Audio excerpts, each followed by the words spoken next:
Welcome to Drive for Upside. I am Brewery Mark. With me is Danger Cole. How you doing today, buddy? I am doing great. How are you?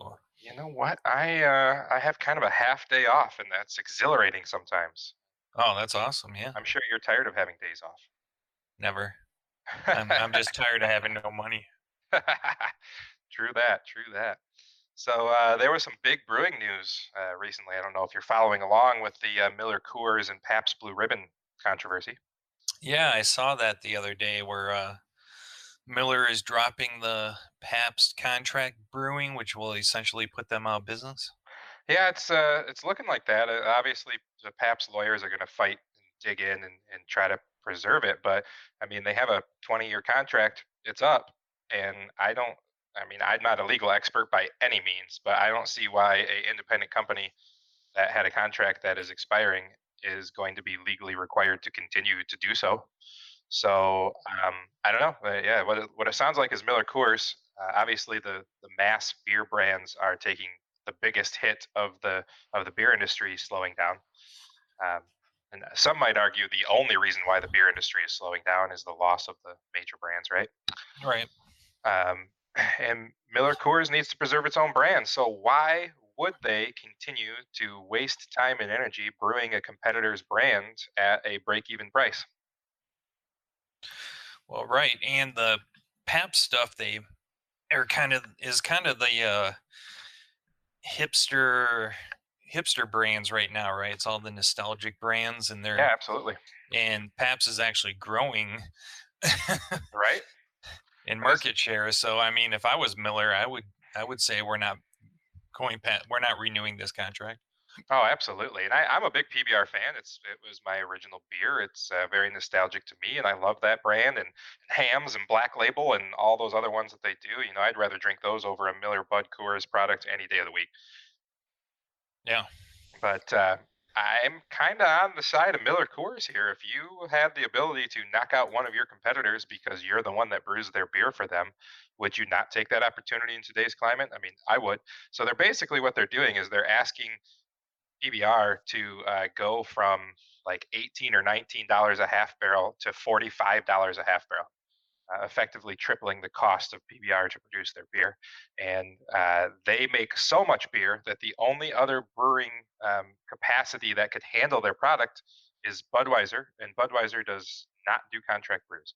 So Yeah. this effectively, if they can't come to an agreement, literally kills all of those brands or forces them to sell them off to smaller chunks in smaller areas. They won't have the money to build new facilities. Definitely not. Not that capacity, no. I did find it funny that uh Miller offered them a facility. Say, here, we'll sell you this facility so you can brew your beer, and it would do like 1/10 of what they needed. Sure. Yeah. But, you know, in the long run, that might be a good thing. What if Pabst sells off, chunks of their business and refocuses in on becoming a small independent brand again? It might work, but I don't know. Sounds like it's the end of days for them unless they get some judge that agrees that it's you know, monopoly or some kind of thing there. Yeah, I don't see that happening. I don't They'll probably drag it on um a year or two after the contract expires, but eventually I think they're done, or the brands won't be done. They'll sell the brands to Miller or something. Sure. Yeah, it's interesting what's happening there. So that'll be fun. So I'm looking forward to this weekend also. Witch's Hat is heading to Festival of Barrel Aged Beers, leaving at about 8 a.m. tomorrow morning, and enjoying all that. It's very neat. So the Festival of Barrel Aged Beers, for anybody that doesn't know, is a large three-session, one Friday, two Saturday beer festival that it takes place in Chicago at the University of Illinois Chicago, and it's a showcase of wood and barrel aged beers, whether that be wild aged or Brett beers, sour beers, anything aged in wood, and then of course a large majority of it is bourbon barrel aged stouts and their variants. I'm really looking forward to it. We've never been. We entered a couple beers in the competition, and it's going to be really an exciting weekend. Yeah, I've heard that's one of the best festivals to go to out of all the beer festivals.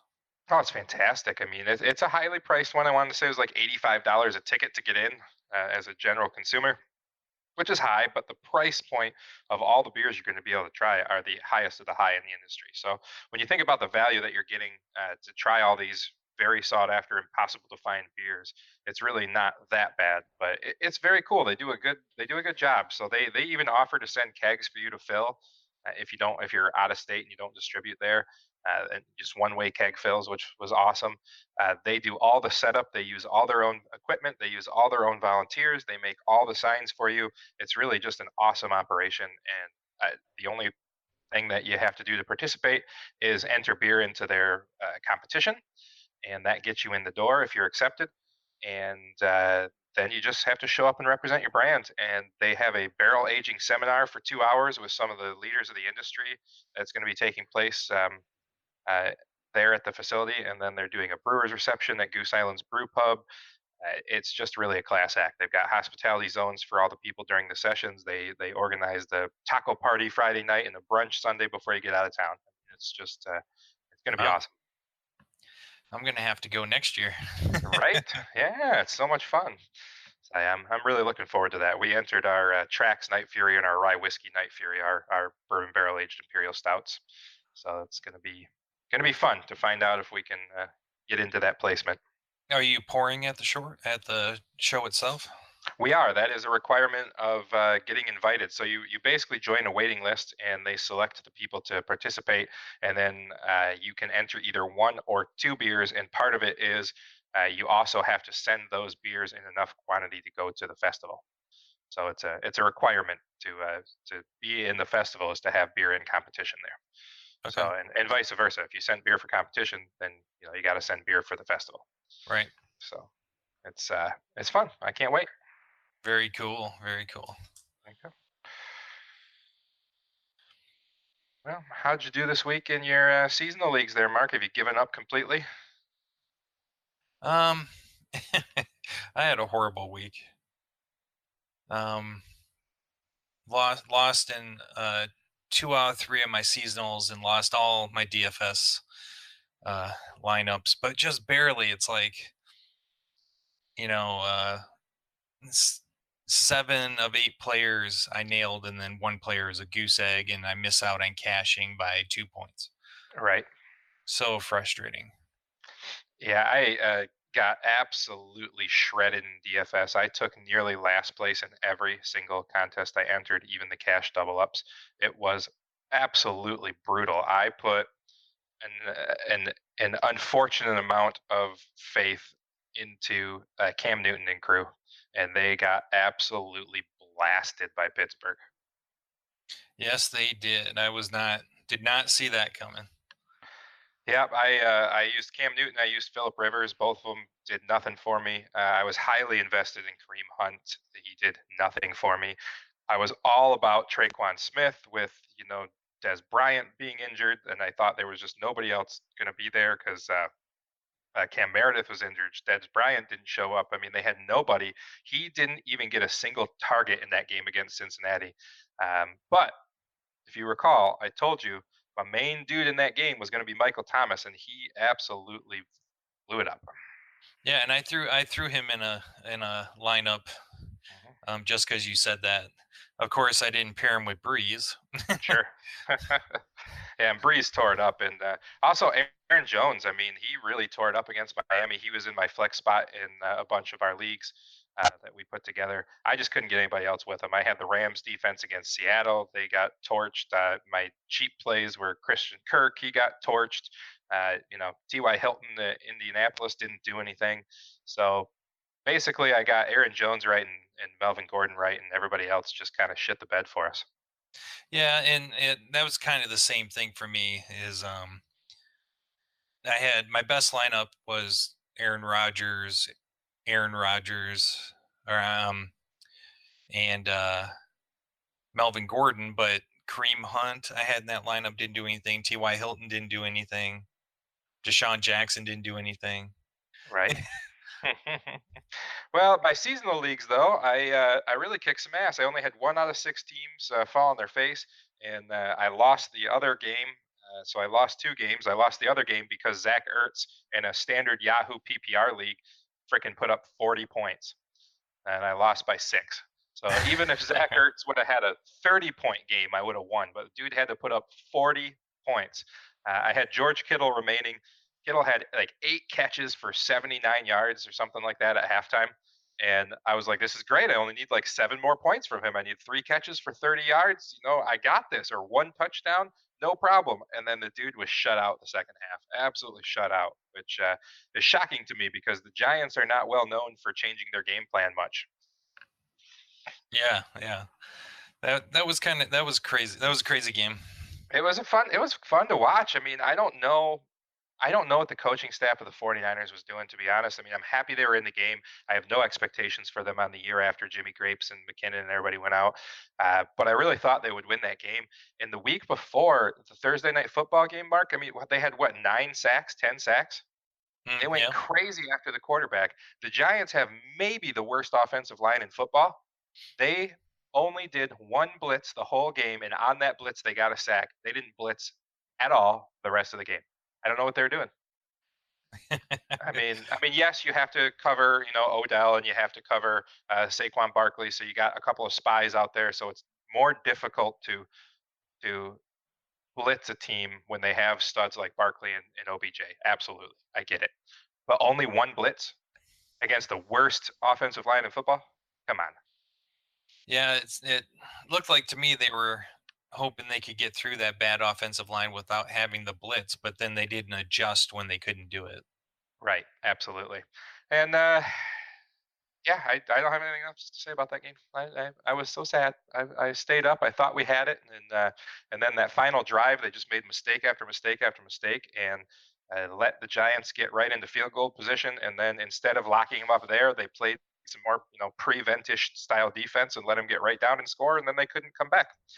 So it's awful. Yeah, I hate the prevent defense in all circumstances. I think it's the worst thing. I don't know why coaches even do it. I don't know either. It's been like that since the 80s. Such a terrible defense. Yeah, I just don't get it. I really don't. It's just baffling to me. I mean, you give up that whole middle of the field and it basically helps kill the clock. I get that, but if you end up giving up the score that you didn't want to give up, then you've killed all the time you had to go back and score again. So Yeah. it's really awful. So I know a defense that's worse than the prevent. Yeah, the The Lions. Detroit Lions defense. I knew you were going there.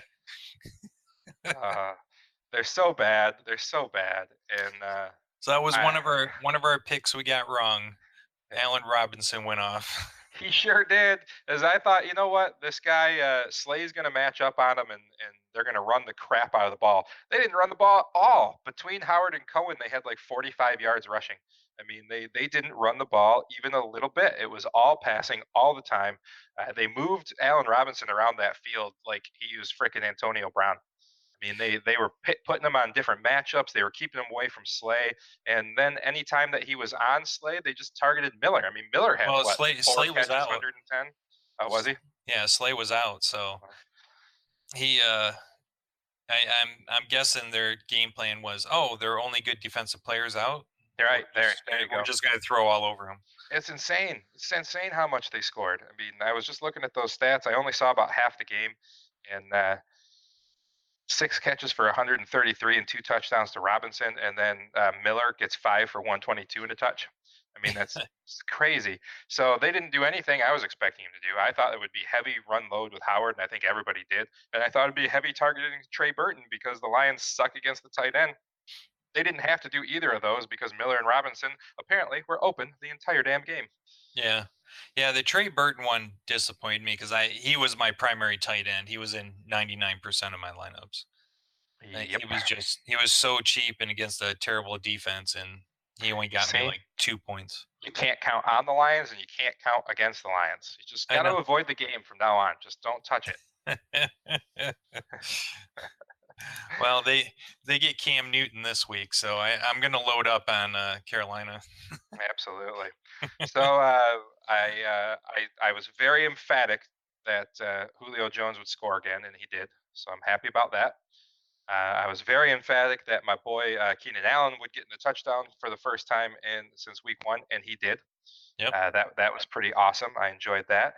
We were right on about not caring at all about Jacksonville's defense. Luck threw 3 touchdowns for just shy of 300 yards, and unfortunately, Luck's doing Luck things where he threw to one, two, three, four, five, six, seven, 8 different receivers. Nobody had more than 4 catches. Nobody had more than 75 yards. you know, Except for Eric Ebron had yeah. 3 catches for 3 touchdowns. Right? And that is so sad too, because all signs pointed to Jack Doyle, and I might pull the trigger on Jack Doyle again this week because I think people will be overly aggressive trying to get Ebron. Um, and all signs, I have Jack Doyle on a couple teams. I'll still play him anyways. I don't care. I think Ebron was on the field for only a quarter of the snaps that Doyle was, but of course Ebron runs more routes. Right. Yeah. It's so disappointing. It really was. How about LaShawn McCoy looking vintage? I don't know if you caught any of the highlights of that, but yeah, it was against the Jets, but it looked Yeah, I don't. good. Yeah, I hope lots of people load up on him because I Me don't too. see it ever happening again. Curious in that game though.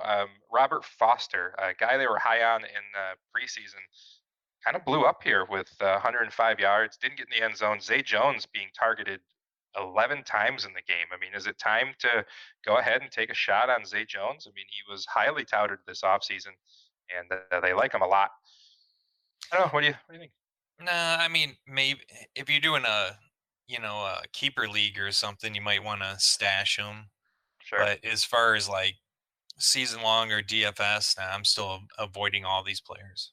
You mean you're not in on Matt Barkley? No, uh, ten, they're not gonna get that Jets defense every week. all right. How about Tennessee looking great again? What's up with Tennessee? I don't know what they did during that bye week, but they got their act together. Their defense is crushing. I was pretty high on Corey Davis. We talked about this game briefly. You said you didn't like anybody in it. I said I could do with Corey Davis because they're really targeting him. 7 catches on 10 targets, 125 yards and a touchdown. He was good. And Derrick Henry doing exactly what we thought he would do: short yardage touchdowns, 11 rushes for only 58 yards, but 2 touchdowns on the goal line. Yeah, I was really surprised. I really thought Belichick would take Corey Davis out of the picture, knowing that he's their best player. And they didn't. He ran all over the place. They didn't. It really looked like they were trying to contain the middle. They were trying to take away the Mariota's legs. They were trying to contain the running backs, and so they kind of left Corey Davis open. I mean, they don't have any good cornerbacks in New England right now. So I mean, Yes, that must Corey have Davis been put him to shame, Bill Belichick going, I'm not gonna let Dion Lewis beat me. right? It's possible. It's possible. But Tennessee, man, I mean, they're looking all right, and they're playing against Indianapolis this week, and it'd be really interesting to see if they can win yet another game there. Um, they're 5-4 in the AFC South, and it's a interconference game. And man, Tennessee might make the playoffs. How weird is that? Yeah, and that this Tennessee at Indianapolis could be a sneaky shootout. I mean, Vegas has it as kind of a low scoring game at Mhm. 48 right now. But both teams have been on fire.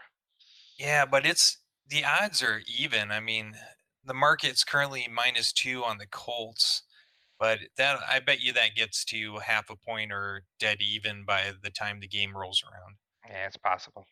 So, and Mariota and Luck are on fire. Mhm. This is actually going to be a good game. That's gonna be. I think so. I think it'll be a great game. The last game from last week that I want to touch on. How the shit, Mark, do you throw for 400 yards and not score a touchdown in a game? I I don't know. I knew you knew where I was going, right?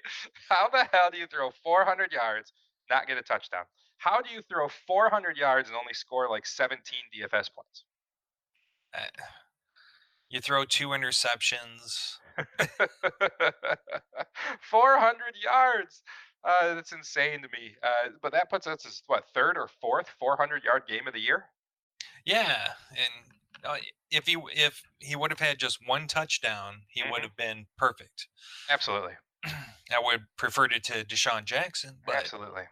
So I kind of like this because I think that that's going to keep people off him again, and I think that it's going to get people's confidence too high in Washington because they're going to look at this 16-3 and they're going to look at, wow, that defense shut down that team. Well, no, they didn't. Uh, Washington gave up 500 yards. 500 yards they gave up. That's insane. They did not shut them down. Tampa was just absolutely so inept they couldn't get the ball in the end zone, yeah, exactly. And we talked about this. We had no faith that Washington could slow Tampa Bay down, and they but didn't. they didn't. Tampa Bay, for some reason, just didn't know what to do when they got to the red zone. No, they couldn't do it. I mean, Godwin got 100 yards. Jaquiz Rogers got 100 yards. Jackson caught 5 balls. Peyton Barber ended up with 61 yards, almost 5 yards a carry. I mean, they really didn't do anything to stop them. Tampa Bay just couldn't figure out how to get in the end zone. They just had miscue after miscue after miscue. I know the penalties they had in the red zone, the interceptions. It was just like, what are you guys doing? Nah, I it was hate bad. I hate the Buccaneers, but I had a couple of lineups where I really needed them to score. Yeah, I needed Deshaun Jackson to help me out. That was really my only entry into that game was my season long where I had him. So yeah, man. So ended up not pulling the trigger fast enough on that trade that somebody offered me. They offered me Aaron Jones and Amari Cooper for Le'Veon Bell. Yeah. And right after the news that Le'Veon Bell tweeted that time to pass the sticks, like, I'm coming back. So Yep. like I didn't need him because I have on that team, I have Melvin Gordon, I have Joe Mixon, I have Nick Chubb. I mean, I have freaking Mike Evans and Keenan Allen, and I had Cooper Cup. So I was like, Cooper and Jones are just going to be depth plays, and I don't need them, and I'm in first place. And if Bell comes back, what an absolute chance to have a rock star for the last 3 weeks of the fantasy playoffs. Yep. And then Bell decides he's not coming back, and then Cooper Cup gets injured, and now I'm starting like DJ Moore in my first place team. Like I'm still kicking myself every time somebody brings up Bell today. I'm literally just pissed off I didn't click accept on that deal. Yeah, at the minimum, you would have had a whole bunch of players to trade. Yeah, and I wasn't even mad at Bell. Like we talked about this. I mean, I was really adamant in our preseason game in our preseason shows. If you remember, I was one of the loudest voices saying Bell's not going to play. I mean, if he plays at all, it's going to be week 11. Bell's not going to play. Like this guy doesn't want to be there. He doesn't want to get the usage on. If he doesn't get something he likes, I had hope he'd be back for the trade deadline briefly. But then when that kind of came and went, I'm like, he's not coming back. And Yeah. so it didn't hurt me because he was sitting on my IR spot. I didn't even have to use a active bench spot for him. I was in first place. It was fine. The only time that screwed me is when an obvious trade I should have taken popped up, and I had that one glimmer of hope from his stupid tweet, thinking he was coming back the next week. So the situation doesn't piss me off. Actual Le'Veon Bell, that damn tweet pisses me off. Yeah, yeah, exactly. So, anyways, let's move on. I'm tired of talking about last week. Wait, I'm not tired of talking about last week. No, no. How about How you're about the? the waiver wire master? Why don't you give us your picks for the week? Oh man, well that too. But let me also say that Scott Newman Bale, that limey bastard, sucks at football, and I beat his ass for single first place in our radio show league. Oh, nice. Yeah, he. I don't know. He just had all of his players on bye, and all the other players played poorly. But I absolutely put a whooping on him, and I teased him already. So I'm gonna try to get a beer bet out of him. I know they got some good stuff in the cellar there at Shorts. So Yeah, I would think. I'm gonna try to get a beer bet out of him for the rest of the season because I think I got our league wrapped up. Um, But anyways, anything can happen in the playoffs, right? That's right. All right, so let's talk about the waiver wire. So a lot of teams waivers clear Tuesday. I'm in 6 leagues. All 6 of ours clears Tuesday night, but the industry standard still seems to be waiver wire Wednesday. Um, but I'm not in a single league that clears Wednesday, so I don't know why that is. But like Dr. Roto and all the other sites put all their waiver wire stuff out Wednesday, but all of my leagues clear before that. So Yeah, I don't mine know, too. but it's Wednesday, and we tried to get together yesterday and we couldn't make it happen, so let's talk about it anyways. Okay. Here's my. This is something that I have always believed firmly in, especially as a when you're a team and you're in the lead and you need to basically just protect your team from injuries, right?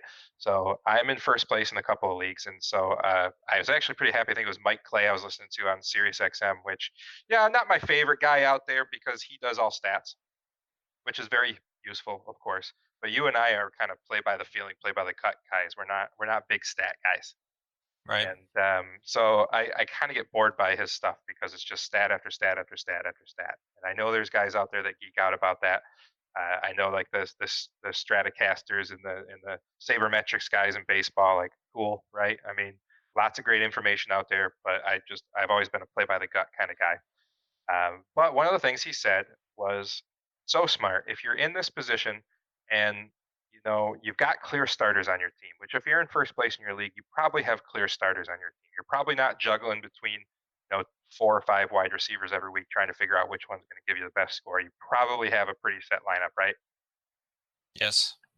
So one of the things I look at this time of year is I start looking at, okay, how can I maintain my edge? How can I screw over any other piece of competition? And how can I come out ahead if there's a major injury, right? Oh, So, right. Yeah. so what I do, and what I do every year, and what I did in every league this week, if you go look at our waiver wire pickups, I win it, and I picked up a whole bunch of fun players that have nothing to do with my team, but in case there's a major injury, I'm really, really set. So I went out and picked up. There was one guy I liked the most, and it was Samuel in Pittsburgh, right? So if you don't know about Samuel, he is the backup James Conner, and obviously just got a big career bump with Le'Veon Bell deciding not to play this year. So, want to know another fun thing about Samuel? In Yahoo leagues, he is eligible as running back and tight end. Can you imagine if something happens to Connor, or if Connor sits out with this concussion he's got this week, and you can put the starting running back for Pittsburgh in your tight end spot? Yeah. That would be pretty darn cool. Yeah. So, I went out and I targeted this guy here. Now this is because I don't have any needs on most of these teams for a starter. I've got my lineup set. I don't need them. Um, but going through here, I liked him. Rashard Penny. I already had him on a couple of leagues because the kid is talented. He just needs his opportunity. He got it. He went up for over 100 yards, and it's a good possibility this Thursday he gets another good run at it, depending on how Chris Carson and everything comes out. Um, but Samuels, I loved. Another guy that I picked up is Spencer Ware. Spencer Ware has already proven himself capable in that offense. So if anything were to happen to Kareem Hunt, Spencer Ware becomes an RB1 instantly. Yeah. And I'm surprised he's out there. I mean, I personally always try to get the handcuffs if I can, For sure. at least for my big players. Yeah. The problem is all those guys for the Gurley and Connor and Hunt have been so good and so reliable this year that teams haven't really needed to hold on to the handcuff or haven't been able to because there's been injuries and bye weeks and other things that they have to pick up players. So all these guys were pretty much on the waiver wire. And the other guy was Malcolm Brown, the backup to Todd Gurley. Yes, okay, these guys aren't going to help you, and they're only going to help you if an injury goes down. But if you're in the position where you don't need that bench spot, and you pick up Malcolm Brown and put him on your bench, and something happens to Gurley, and that owner can't go out and grab Malcolm Brown, not only do you have a guy who could be an RB1, RB2 immediately in an offense, but you also stop that other guy from restocking his roster. Right. So it's kind of an advanced strategy. I'm not trying to say I'm smarter than everybody else by any means. I'm just saying if you have set up your team to the point where you don't need those bench guys late in the year because bye weeks are over after what week 13, week 12. So we got 2 more weeks of bye weeks and they're over. Hopefully you've got a solid lineup if you're in contention and you have spare spots on your bench. Throw these guys in there for a week. If you don't need them next week or you need to use that space, pick up somebody else. But what happens if one of those guys gets hurt? You got a home run. Right. Exactly. Yeah. It's kind of it's a defensive move. So Absolutely. No, I picked up Ryan Fitzpatrick everywhere I could after they were saying that he was back again. I didn't need him, but I wanted to stop people who needed a quarterback from getting him. Right. You know? So there's a lot of defensive thought, especially this time of the season when the bye weeks are almost over, when everything's kind of settled out. You have space on your bench. The worst thing for me in fantasy football is not being able to make a decision. So I hate having three or four or five guys you have to keep trying to play the matchup with. So if I can eliminate decisions for myself and keep the guy I think is going to be best there, and then use the other roster spots to try to get an advantage if something were to happen later in the league in the year. That sounds like a great strategy to me, especially when you're in first place. Now, of Oh, course, me being in last place, mhm. I'm sitting here giving you the finger. For sure. Yeah. No, it's cool. So, besides that strategy, which I know not everybody's going to do because people have needs on their bench and they can't just put stashes on there. Um, Obviously, the probably the biggest wide receiver pickup for the week is Josh Reynolds. With the news of Des Bryant going out, with them, picking up, or I'm sorry, not Des Bryant, Cooper Cup going out. They need that third receiver again at the Rams, and I think Josh Reynolds could be that guy. And he's got till Monday night to really figure out his role in that offense. And they moved the game from Mexico back to LA because of field conditions, so he's playing at home. I like Josh Reynolds a lot, and he was available in 70 plus percent of leagues still right now after waiver wires have passed. So if you need that wide receiver, if you want to take a flyer on a guy, Josh Reynolds in that high powered offense, I think is a must add. So, how did he do when Cooper Cup was out the couple weeks previous? So when he played against Green Bay in Week 8, he ended up having a big game. Only targeted 5 times, but he ended up pulling 2 touchdowns down because he's a big guy. Um, Not so good the last couple of weeks. He hasn't even had any targets, but I think with that opening there, with Cooper Cup definitely being out, I think they have to take a shot at him. So I'm not saying you need to start him, but I'm saying he's a guy that I would add. Right. Um, I don't know how I feel about Anthony Miller. I don't really trust the passing game that much in Chicago, so he's probably a pass for me.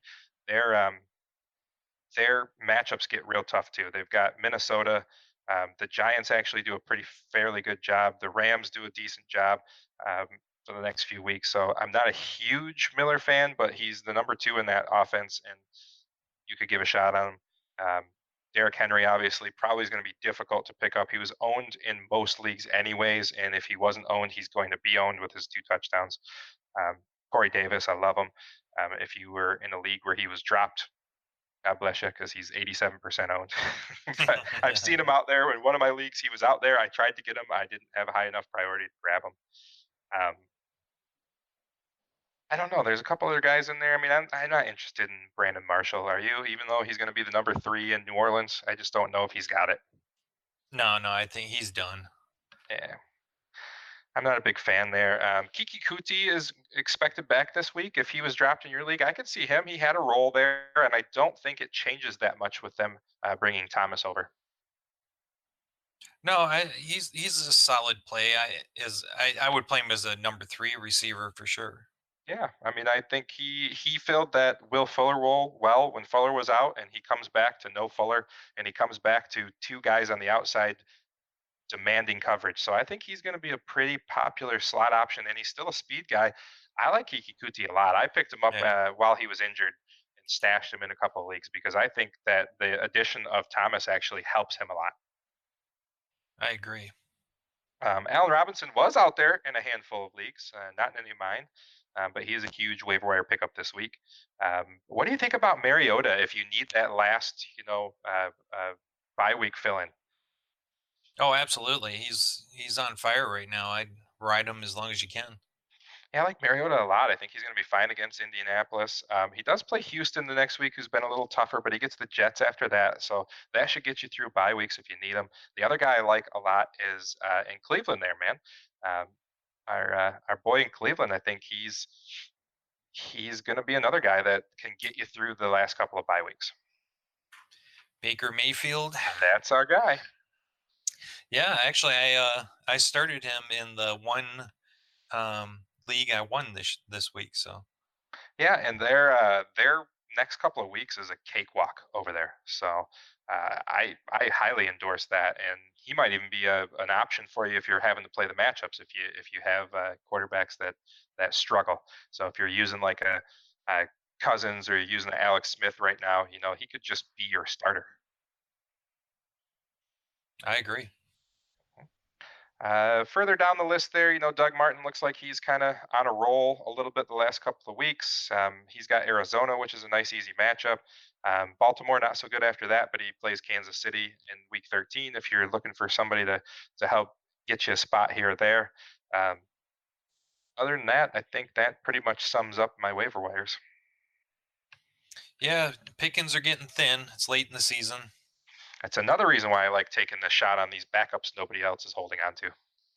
right? There's not many options out there. That is true. All right.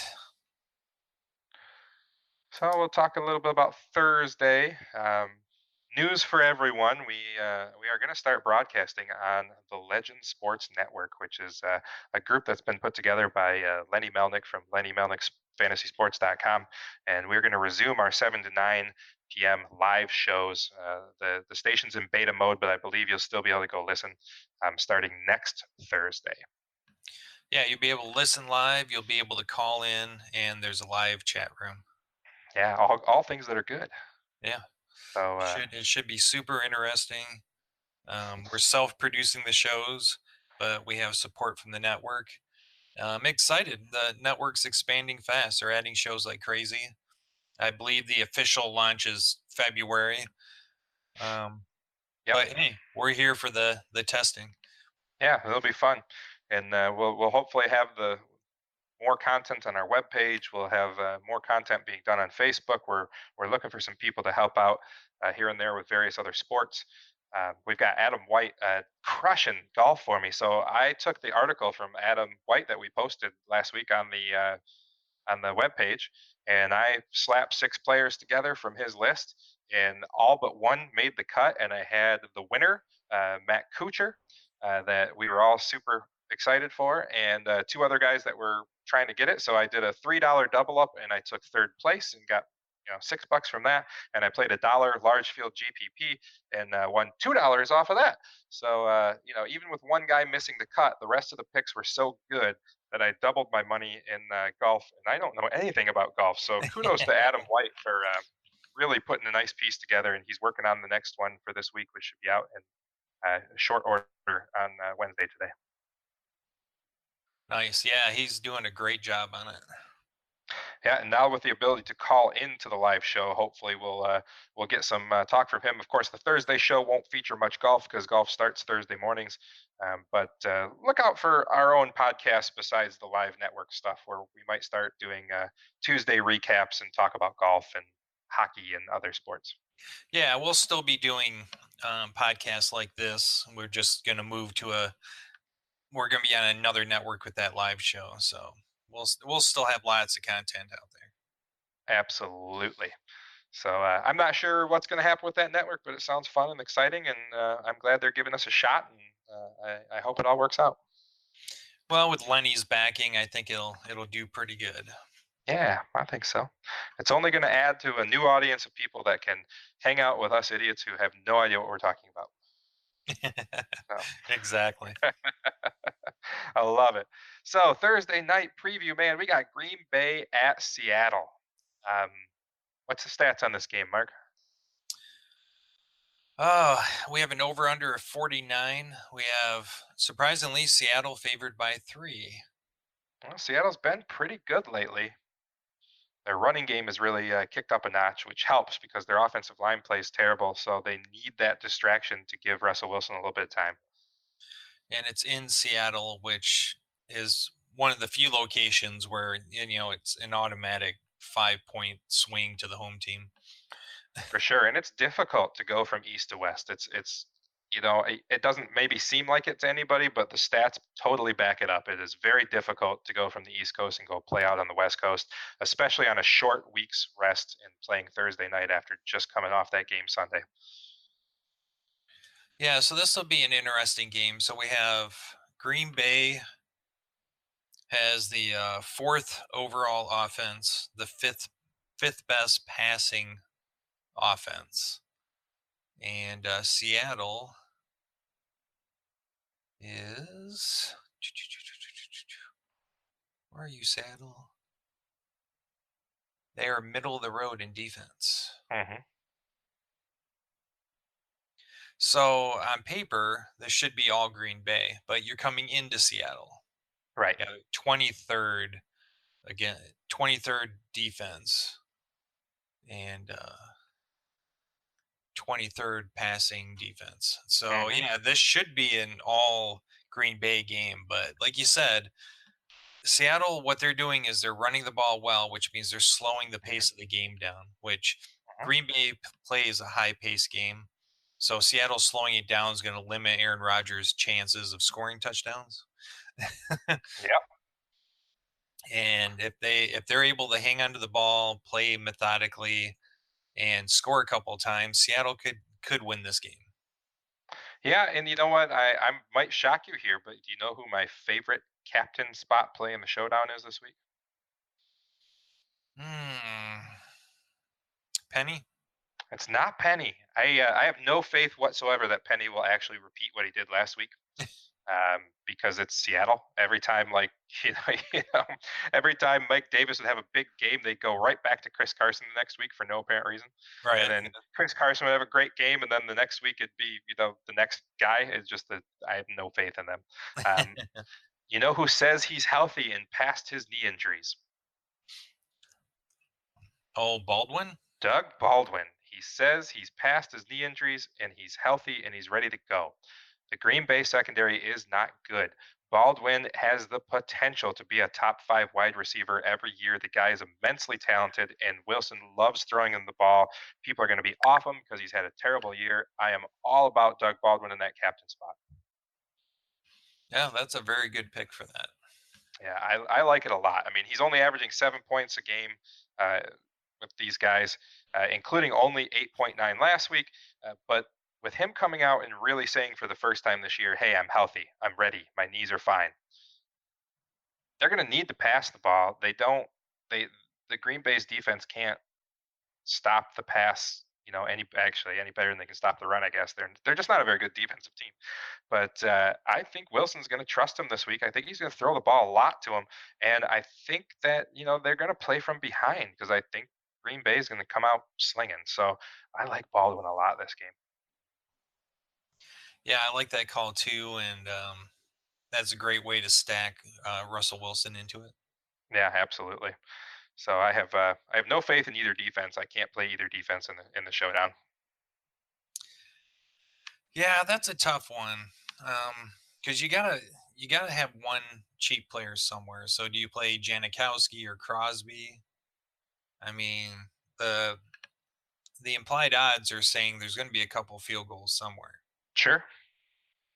I don't know. I, For my cheap guy, I think I'm really digging the way that Nick Vannett has been playing. yeah, I mean he's had put together a couple nice games here Mhm. lately. Touchdowns in back-to-back games. Only 1,800 in the showdown. I kind of like him. Yeah, that'd be a good one. That's a good way to save some money. And then what do you think about Devontae Adams or Aaron Jones or Scantling? I mean, who do So you play just for Green it Bay? depends on how you're going at this. If you're looking like I am at the Doug Baldwin and Russell Wilson stack, that's pretty expensive. So trying to fit the rest in, I don't. Can you play Aaron Rodgers naked and just not pay any of his receivers? That'd be a tough one. Mhm. I mean, you could throw Aaron Rodgers in there, and then if you want to, I mean, you gotta just check. You got to check the health here because Randall Cobb is still going to be involved if he's healthy. He was healthy the last 2 weeks. He got 5 targets and 6 targets. The first 3 weeks of the season, he was healthy. He got 10 targets, 6 targets, 11 targets. So you got to watch Randall Cobb. If he's practicing well and he hasn't had any setbacks, it's a short week, so who knows what's going to happen. But Randall Cobb's my guy. If Randall Cobb has a setback or anything looks bad, then I think I like Marquez Valdez Scantling. I think it's going to be very tough to fit Devontae Adams into the lineup here for me if I'm building with Baldwin and Wilson. Yeah, it says Cobb is not traveling to Seattle. Does it? Yeah. Yeah, like I said, I haven't caught up on the news yet for that. So with him out, I mean, I think you have to look at Valdez Scantling, right? Yeah, I would think so. I mean, I think he's proven himself better than St. Brown and involved in this offense. Jimmy Graham actually probably becomes a bigger target, but I think he's banged up too. I Um, Rogers isn't throwing to him at all though. I mean, that Miami game, he only had one catch, I think. yeah, it looks like his knee is hurt and he hasn't practiced yet this week. He is flying with the team. So I don't know if you want to take another flyer and go down and take like a Lance Kendricks. You can if you need to save some money, or you just invest in Marquez Valdez Scantling instead. Yeah, I mean, I like him. I mean, last week with Cobb out, 6 receptions on 7 targets. Now Hmm. only 7 yards a catch and no touchdowns, but still, that's a 10.5 point fantasy game. Yeah, for sure. So, which team do you like to hold the league? Is that how you decide which kind of kicker you're looking at if you're looking at those showdown kickers? Yeah, I go, well, I hate taking kickers on the road, so I lean more towards Janikowski, but seems like Green Bay tends to just kick the ball when they're in spots too, and it seems like Seattle likes to run some gadgets and likes to be a little bit more risky on short fourth downs and keeps the kicker kind of out of the game sometimes. yeah, this one's actually kind of tough because neither defense really stands out. Both teams are good in the red zone. Because I usually the first thing I look at is who stalls in the red zone the most. Right, right. um, I'm probably leaning, being that it's in Seattle and the travel, um, Cobb being out, certain factors like that. I'm actually leaning towards Crosby. And if you're looking in And that general price range, though, do you stick with one of the kickers for what could be a steady amount of points, or do you take a shot on David Moore to have another one of his games? He had 3 games in a row where he was 17 points or better. yeah, that's not a bad strategy. Just like I like your Vanit pick too to save Mhm. some money. But just out of curiosity, I mean, I think David Moore obviously has proven that with Doug Baldwin back kind of in health, that he's kind of faded away. So it's tough to trust him. But yeah, I don't know. I like a lot of guys. So for me, I'm probably going to try to find a way to get Rogers and Wilson in. I think so. I All the points are going to come from those two. Yeah, I don't necessarily like that in a lot of showdowns because I think that that's a play that most people play as they think, oh, these guys get the most points, I'll put them in, and then they try to find value in there. But I just don't see Aaron Jones having another 150-yard game. Um, I could see Adams playing quite well, but I really like both quarterbacks in this game, and I think there's enough value that you could fit them in there. I do too. The only thing I'm debating is Doug Baldwin in the captain spot or not. Yeah, I like it just because I think it's going to be extremely unowned, and that's a way to differentiate. Yeah, not a fan of Jimmy Graham this week.